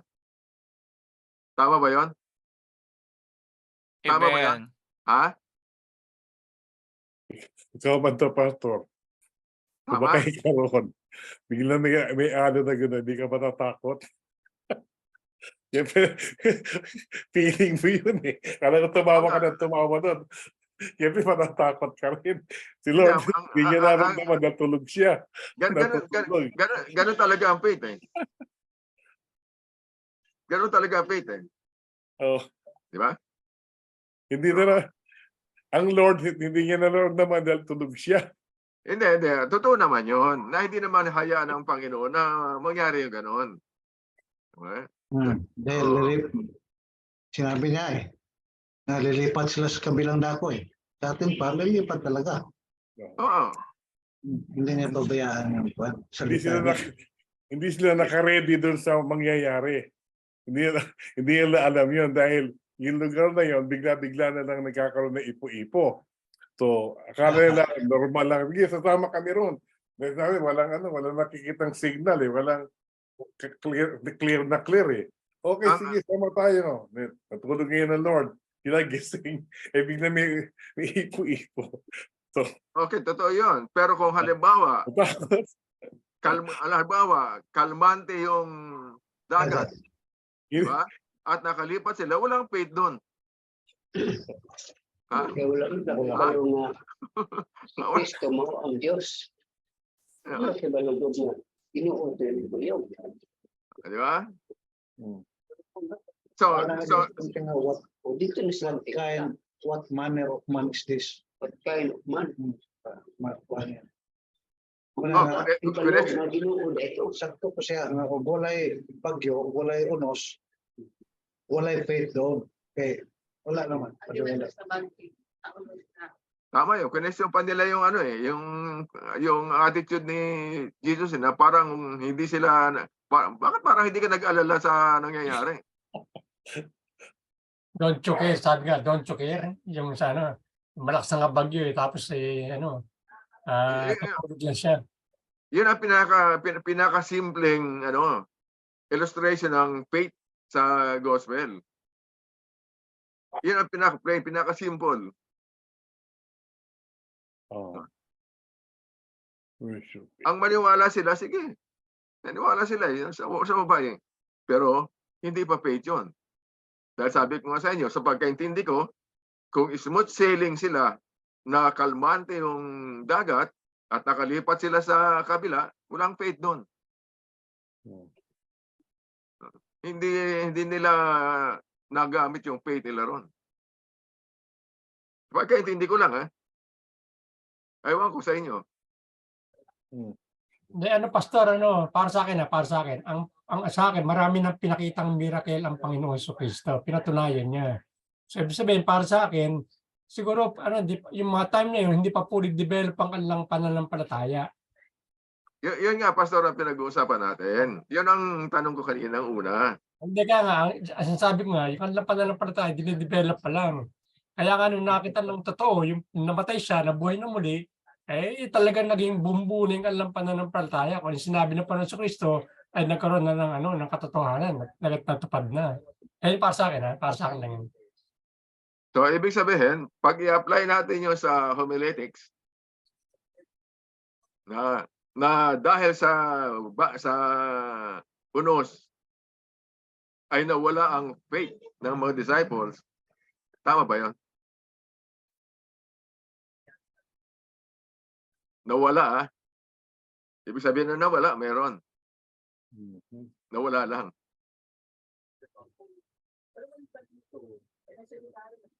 Ha? Nabawasan. Ha? Nabawasan. Na-shaken yung faith. Ano? Na-shaken daw, nilindol. Na-shaken yung faith. So kung sabihin natin kanina yung exegesis na merong faith and disciples na wala lang doon sa Baguio, tama ba yon? O exegesis yon? Pastor Paul Martiro. Yes po. Kasi technically, if we are going to explain what is exegesis, yung pagkawala ng faith nila, kung that was only our interpretation, okay? So if we are going to i-ingest natin yung idea na yun doon sa passage na yun, hindi naman sinabi, that is exegesis, eisegesis or eisegesis. Okay. So yun po ang aking explanation doon. Pero since ang homiletics po kasi, ang nakapaloob kasi dyan para mas maunawaan natin yung pag-aaral, meron kasi yung OIA na tinatawag, yung Observation, Interpretation, and Application. So, ang ating interpretation, magmamatter po yan so kung anong na-observe natin do sa passage. Okay, so very important na tayo ay very observant. So, paano natin magagawa yun na maayos? We have to read the particular text on or before or after the passage para mas lalo nating maunawaan at makaka-build up tayo ng tamang interpretation doon sa passage na yun. So, yun po. Okay, sige. Meron pa akong isa. Meron pang isa. Pastor, Para sa atin lang. Pastor, prayer mo na, baka may mga papasok pa. Prayer. Sige. Bago lang tuloy, baka meron mga papasok pa na mga kapatiran. Prayer mo na. Kung meron kayong appointment, may papasok pa, sige lang. Hindi, prayer mo na. Closing prayer mo na. Closing prayer. Closing prayer na tayo. I-closing na natin? Close Okay, sige. muna. Close lang muna. Saka natin extend. Isa mga pa pwede pa mag-stay. Okay. Pastor June, Oh, paki-close sa prayer. okay. Let us bow down before the Lord, close our eyes. Thank you, Lord, for the wisdom you given to us. Thank you for the life of my brother and sister who gave their time, oh God, to listen, oh Lord God, to the word, oh Lord God, that you given to us in the heart. And let the word, oh God, that we heard, oh Lord, na pumasok sa aming puso, Panginoon, iukit mo po ito at patuloy po na yung magamit, oh God, habang kami nandito, Lord. Purihin ka, luwalhatiin ka sa pangalan ni Jesus. Amen. Amen. Ayan. So, sige. Ha? May question po ako. Sige, Ay, Ako sige. po Siyempre, 'di ba, hindi naman po talaga kami nagpi-preach pa, no? Pero sometimes may mga pastor kaming na na na-appreciate when it comes to preaching, especially yung length ng ng sermon nila. Hindi masyadong mahaba pero andodoon yung impact at saka powerful pag-deliver nila ng message. So as preacher kayo po, ano po yung pinaka-ideal length ng preaching para yung mga tao na nakikinig, especially yung mga baguhan minsan, 'di ba, na ay ang haba-haba naman ng service niyo, ang haba-haba naman ng ano niyo ng sermon ng ano niyo, ng pastor niyo, mga gano'n, 'di ba? Minsan kailangan natin din i-consider yung mga bisita nating mga bago. So sa inyo po papaano, dahil 'di ba ito meron ng structure papaano gumagawa ng message. So ano po ba yung ideal ng length ng isang message o preach pag nagpi-preach ang isang pastor like that? Ako, guilty ako dyan. Dahil mahaba ako mag-preach. Oo. Sa akin, Oo. Pastor, maximum of 45 minutes. Pinakamahaba Mm. doon. Tama yan. 30 minutes Tama yan. lang. Kasi matutulog na yung mga tao, lalampas pa rin eh. 30 minutes. And then kung tama gusto yan. mo up to 45, that's maximum na yon. Kailangan tumigil ka na. 30 minutes, okay. Amen. Ako, I try my best talaga na paiksiin ko. To 45 minutes yung preaching ko. Amen. Mm-mm. Pero if we are going to remember yung nasabi ni Bishop last time, well actually it depends sa church culture yan eh. So meron kasi mga churches na they are okay with 1 hour preaching message. Sometimes minsan pa nga nakukulangan sila kasi para ang ganda ng message, parang gusto pa nila ng mas marami. Well, yun nga, depende po yan sa church. Pero I agree with Pastor June. 30 minutes and 30 to 40 minutes are fine, ideally. Yep. Basta ang ano natin, halimbawa may mga magtatanong, ilagay na kagad natin ang 2 hours ang service. Ang sa akin kasi, Yan talaga. pagka mahaba yung message ko, puputulin ko talaga. Gagawin ko na part 2. Minsan nagiging part 3 pa eh. Kasi hindi ko kaya ibigay na one time eh. So ang ginagawa ko, dinidivide ko sa 3 o dinidivide ko sa 2 para lalong maintindihan. Amen. Tsaka magandang strategy yun, Pastor. Kasi maghihintay talaga yung tao for the next service eh. No? May aabangan sila. Ilo-look forward nila. Ma-excite sila. Kasi pastor no, sa totoo lang ako kasi yung taong nagte-take down notes talaga pagka nagpi-preach yung pastor. Tini-take down notes ko 'yan.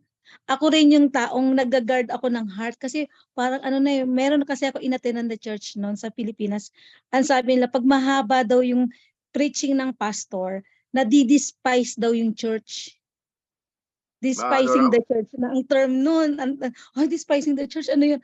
Kasi yung attention niya, imbis na noon interesado siya dahil sa sobrang haba, hindi niya nag-guard yung heart niya. Ang tagal-tagal na mag-preach yung pastor. Nawawala na yung momentum nung niya, appreciation niya doon sa sa message. So ngayon pag umaakit na yung pastor, naku siya na naman ang magpe-preach. Yung hindi na niya mag-guard yung heart. Sa totoo lang. So nung bata-bata pa akong Kristiyano, hinaano ko yon yung ginagard ko yung heart ko pag sino kaya magpe-preach ganyan. Pero ito po sa totoo lang. Kasi kaming mga uma-attend, hindi namin matap yung pastor or sino ba yung pwedeng magsasabi no na kasi marami na po ako inatenan the church eh. Mas matagal ako sa Pilipinas. So may sa church na inatenan ko which is doon ako nag-grow. Meron silang after mag-preach nung ginamit na brother or hindi man siya evangelist or hindi man siya head pero umiikot sila. Inaano nila, tawag doon, ini-evaluate nila yung hindi naman performance the way he preach. So next time he can improve. Parang meron silang evaluation.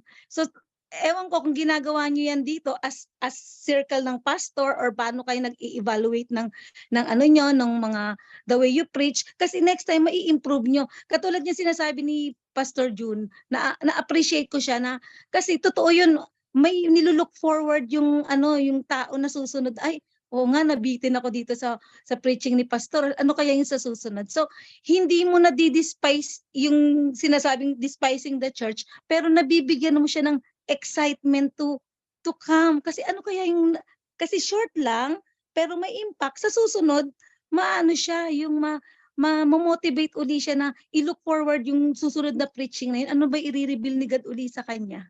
Ganon. Kasi mga good-hearted ang mga taong makikinig. Pero may mga times, may mga taong hindi minsan yun pag sobrang haba na hindi niya na ma-absorb or na sila, nawawala na sila ng interest. So sa atin, sa kapastoran ng TGSI, may ganun din po ba kayong nag-evaluate din po ba kayo ng mga the way the pastor is preaching or deliver their message? Ako meron ako nag-evaluate sa akin. Alam mo kung sino? Meron din akong pastor na nag-evaluate sa akin Si Bing. Kilala ko yan. Si Bing. Yan siya ang pastor ko, si Bing. Yung misis ko. Siya nag-evaluate sa akin. Ano yung nga rito? Sabi sa akin, ito mo. Ito, ganyan. Then at least, naunawaan ko. Hindi mo pwede awayin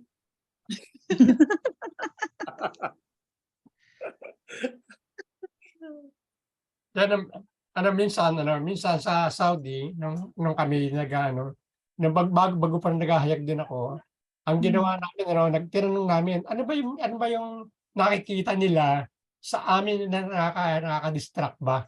Meron kasi gumaganon lagi, meron lagi kanyang pantalon, merong may mannerism ba? Ibang mannerism na nakaka-distract. Yung namin yung pinilit namin maalis yung para ang focus ng tao ay sa mensahe at hindi sa aksyon ng tao. Saka, tatlo yan Si Dobby saka si Maria. Yung tatlong yan. Na-expose na, Pastor. Na-expose mo na. Yeah. Sister Felia Lynn? Yes po. Yes po. Ang may ambag ko naman po dyan, pwede nyo po yan mapagkasunduan sa church ninyo. Kung may share ko yung sa akin, since ako po ay actually junior may mga senior pastor ako. So automatically may nagbibigay talaga ng feedback sa akin. So kung wala, pwede nyo po yan mapagkasunduan with the workers. Para mas ma-improve nyo, kailangan magkaroon kayo ng mga may ensure na may feedback, yung constructive criticism kasi importante yun para mas lalong mapaigi yung pagsaserve natin sa Lord. Now, another thing po na gusto kong i-comment relative dun sa sinabi po yung kay Pastor June, yung mga parang may part 1, part 2. No, para po sa lahat ng mga preachers, magiging preachers dito, kung magkakaroon tayo ng ganong klase ng diskarte, we have to ensure kung mapuputol man yung ating message, wag nating kakalimutan na magkaroon pa rin ng conclusion in every part. Kasi, for example, kung sa last message pala or last part pa pala ng message, nandun pa pala yung conclusion, hindi may iiwan sa tao na question mark. So what's up for us? Parang ganon. Kung naputol natin sa part 1. So kung magkakaroon tayo ng ganung diskarte, let's make sure na in every part, meron pa rin tayong conclusion. Yun po. Sis Maria. Sis Maria, may tanong daw kay Sis Maria. Okay, ang magtanong ay actually meron po akong itatanong sa lahat, especially kay Pastor Paul Mark na which gave us a very good saan pala nangyari? Sandali na, meron chat. Anyway, bigyan ko po kayo ng scenario. This is for the benefit of everybody, ano, especially those na alam ko marami sa kasamahan natin na hindi pa talaga nakakapagsulatan, nakapagyari ng ng preaching. For example, ganito. Sasabihin, kunyari, biglang lalapit si Sister Bing sa akin, sasabihin, naku, Sister Maria, si Pastor June, may diarrhea. Sorry, Pastor. Kasi naparami ng kain ng lechon. Naku, bukas, walang magpipreach kasi kailangan ko siyang alagaan. Si Dobby, nakabakasyon. Pwede bang ikaw na lang muna magturo?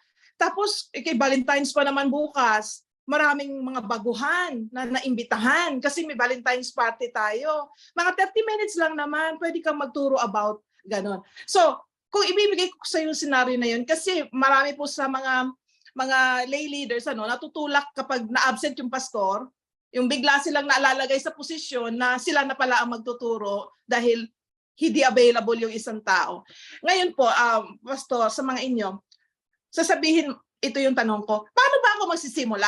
I mean, knowing what I know right now, nakapag nakinig naman ako sa teaching natin, sa ating paano ako magsisimula? Tapos, kahit simple lang. Yun lang ang gusto ko itanong sa inyo. Sis, ang ginagawa namin, kung halimbawa, tumatayo na kayo, nagamit na kayo, ang ginagawa namin, laging may naka-ready. Para sa nung nasa may tawag kami, isang pastor, ang senior pastor, si Bishop, 3 kami naging assistant pastor. Ang ginagawa namin, kasi nga, ang schedule namin ay hindi sigurado, minsan bigla kang pag-overtime, kaming mga na hindi naka-assign, ang mag-aaral nag-aaral na kami, naghahanda na kami. Kung sakali dumating ka ng pagkakataon, merong mahatak na may lalagay na nakaprisa, nakahanda na rin siya. So, ganun ginagawa namin. Yung paano po pag wala? Kunyari, tapos talagang napipilitan yung tao na, hindi naman pipilitan, kundi nalagay sa posisyon na siya yung magtuturo bukas. Paano siya magsisimula? Yung anong gagawin niya? Mga practical steps na hinahanap ko, hindi yung theoretical kasi alam na naman natin yun. Yes. Para lang sa benefit ng mga tao na nakikinig na hindi pa nakapaggawa. Okay. Kasi yan sis ang gift yan preaching, evangelism at saka teaching. So, pwede kang mag-teach na simple na verse na iti-teach mo for 30 minutes or 50 or 20 minutes. That's to cover up. Pwede rin kung ang gift mo evangelist, then you can share. Yun lang, kailangan naka-prepare talaga. Meron kang prepare na teaching na alam ng pastor na meron isa sa member na yung bang tatayo na in case na saka meron nung nandiyan pa si Brother Ed, pinagpe-prepare ko siya pirme. Sabi ko, Pastor Ed, mag-prepare ka rin ng reserva kung sakali may mangyari sa akin na ikaw kagad ang tatayo. Sabi ko ngayon. Ang situation kasi ni Sis, walang preparation walang pasabi beforehand Oo. Nagdiarrhea nga, Pastor, dahil sobrang kain ng lechon Hindi po, ang ibig sabihin, yung sa mga Wala talaga. Sa mga pwede mag-preach, walang pasabi. Hindi ko lang alam sis kung the day before ba yon sinasabi mo? Or kunyari the day before, kunyari bigyan natin yung tao ng the whole night to prepare. Kunyari. Kasi minsan ganun natutulak kasi yung iba para alam nila kung paano yung ganun. Practical, mga practical na bagay. Ang tanong ko lang, na nalaman nyo na hindi po pwede one day before or or the day or that day mismo? Ay, kunyari bigyan natin ng the night before para meron siyang time, kunyari. The day before, halimbawa. May time siya mag-prepare, kunyari. Okay. Kailan napasubo, ganon. Sa Kunyari, ano, topic natin ay love. Kunyari, topic natin love kasi Valentine's nga naman. Paano siya magsisimula? dapat kasi sa church meron ng pwede mag-preach. Halimbawa sis, balik ko sa iyo question. Di ba? Alukin ka. Ikaw naman yan alukin. Pwede ka? Kung ako yon, kunyari ako yung si Pastor Jun, kunyari, sasabihin ko dun sa tao na naku, love, bukas. Ganito yan. Dahan-dahanin mo. Pero alamin muna natin kung ano yung ibig sabihin ng love. Kunyari, magsimula ka muna sa definition. Kunyari, ganon. Magsimula ka sa definition ng love. Ngayon, isipin mo, ngayon yung tao mag-aaral naman. Naku pala, kung i-apply ko itong pinag-aralan nating hermeneutics, yung love pala sa Greek, maraming klase pala. Hindi lang pala isa. Tapos, titignan ko ngayon yung aking concordance kung saan yung mga verses na pwede aangkop. Mga ganun ba? Yung ibig sabihin. Tapos titignan ko na ngayon. Ay, yung pala, meron palang ibang klaseng ito yung mga sinasabi mong points, examples pala nito. Yung ganun ba na, yun ang hinahanap ko sana na mag-handholding na saan tayo magsimula? Yung practical na bagay. And then after that, isabihin na natin yung mga sinasabi ni Pastor Paul Mark kanina na yung mga points na iba-ibang klase ng love at saka iba-ibang klaseng mga, kung merong example, kung masyadong mahaba, wag na. Ganun lang kasimple. And then, itong 1 Corinthians 13 naman, isang klase lang naman yun. Yung agape love lang naman yun. Example na yun. Doon ka mag-focus ngayon. Yun ang magiging pinakabuod mo kasi yun ang pagmamahal ng Diyos. Tapos, yun, magsimula ka na doon sa And then, hanggang sa loob, mag-close ka na doon sa application kasi maraming tao naman nangangailangan pagmamahal ng Lord. Yung ang ko doon is minsan, kailangan lang ng, yun ang sinabi ko last week, kasi naging lay leader din ako ng matagal. Ilang beses din ako natulak. Yung alam mong, nagsisimula ka, pag lalo na sa provincial outreach ka nagsimula, walang masyadong maraming support eh. Yung bigla ka na lang ilalagay dyan. Tapos hindi mo na alam gagawin mo. Di ba? Tapos, I learned the hard way. Na, kumbaga ilang beses ko iniyakan. Nang talaga iyak na anong gagawin ko. Na walang humawak ng kamay ko. Walang nagsabi na dito ka magsimula, ito yung ganon, mag-practice ka na mag-practice hanggang sa yung kaya natutuwa ako sa pag-aaral natin dito dahil kahit papaano meron kang konting kaalaman kung paano magsimula at paano ang ko lang doon, sinasabi ko to para magkaroon ng confidence naman yung mga taong like yung sister natin kanina hindi pa nape-preach, para magkaroon ng confidence na madali lang, hindi mahirap. Basta lang, yung ka lang, wag ka lang mag-panic, ganon. Amen. If I make sense. Yun, Sir Edgar, mag-share po ako. Hello, Pastor Edgar. Gusto kong mag-share Okay, sige po. regarding po sa question. Yes po. Teka muna. Related doon sa sinasabi ni sis? Yes po. Okay, sige. Yes po, appreciate ko po yung question kasi naka-experience na rin po ako ng ganyan. Yung pong nangyari ay talaga ng kamay, yung giginawin ka talaga pag biglaan. So, ang maganda po lang sa ngayon, since nangyayari na sa akin na yung ganon, hindi naman ako pastor pero nabibigyan ng chance na paminsan mag-preach. Ang ginawa ko po ay naging madalas na akong makinig ng mga lesson preaching sa YouTube, tapos per topic, tapos nilalagay ko na po siya sa PowerPoint. kumbaga may library na po ako ng mga messages para po pagka biglang tinawag, syempre pinag-aralan ko naman po yung mga nasa sa mga files ko. Tapos titignan ko na lang po yung need ng church, yun na lang po yung pipiliin ko. So ang So, na-appreciate ko po so sa ibig atin po sabi- dito sa Ibig TBI, sabihin, ibig sabihin, Brad, may nakahanda ka na.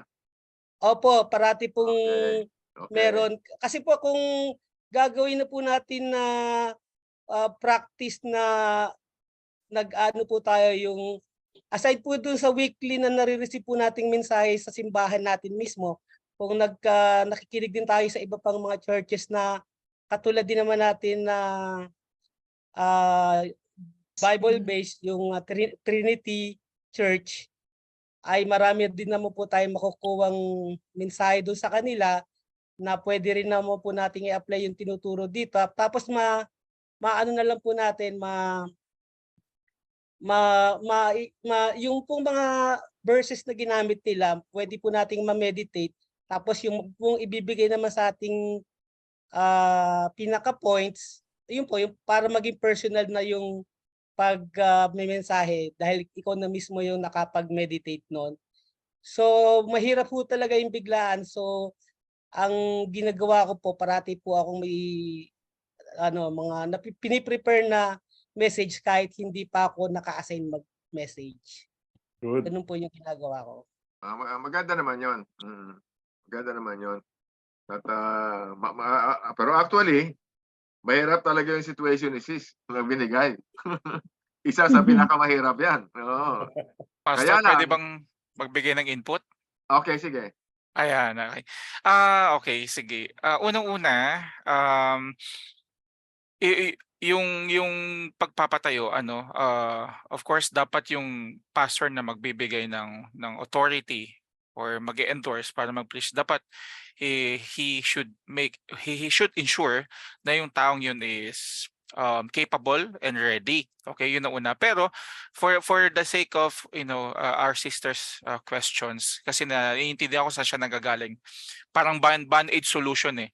So if I were the person na biglang inatasan gabi ngayon, bukas magpi-preach, siguro ang una kong gagawin, ganun ka-importante talaga yung mga meditated verses, yung mga dine-devotion natin, kasi it's very hard for us to share a certain message na hindi natin naaral o hindi natin na-meditate, na hindi natin, alam mo yun, pinagnilay-nilay. Okay, so paano ma-identify una kung ano ba yung need ng church? Yun muna dapat ang una nating i-aim. Ano bang need ng church? Okay? Then, para ma-identify natin yun, let's pray first for the Lord, ask for the guidance and wisdom para maibigay sa atin ng Lord kung ano ba yung kailangan ng church. Now, kapag provided na, let's say katulad ng sinabi ni sister regarding about love, okay? Parang dun sila nagkukulang or dun sila dapat na i-remind. So, kapag nakuha na natin yung ganong idea, then let's review, check our devotions, check our memory verses relative to that particular needs. Okay, yung love. Okay, so mara-remind tayo doon sa particular message or verse or text. Okay, now if it is ready, the text is ready, then that's the time. Ang next step natin is, kung marunong na tayong gumamit ng mga concordances, ng mga commentaries, kasi commentaries is views from a different preacher. Okay? But unang-una, kailangan muna natin intindihin yung passage. Okay? And then check the previous passage, yung pagkatapos ng passage, basahin muna natin yung whole context. And then, kapag nakuha na natin yung concordance, commentaries, and blah, blah, blah, then saka tayo mag-construct ngayon ng preaching. I'm not sure if ganun ko ba siyang nasagot, sister, yung nagtatanong po. Nakamute po kayo. Ang madagdag ko lang doon, Pastor Paul Mark, ang situation kasi ay emergency. Opo, Diba? opo, agree. Oo, emergency. Ngayon, tama yung sinasabi mo na yung sa nakahanda na sa atin, yung memory verse, yung mga pinag-aralan. Isa sa mga ko diyan, yung hindi naman kasi basta-basta po pwede magpatayo eh. Agree. Agree naman po doon, Pastor. Oo, sabi mo kasi kanina na dapat alam ng I assume na sinasabi ni Sis ay pastor 'yon, di ba? na siya dapat mag-preach.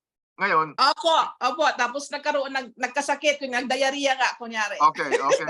okay. So ibig sabihin, meron siyang alam kahit papaano kung sino sa mga members niya ang pwede. Kayo nga po, ito nga po taong to yung yung the next in line, kasi wala nang iba.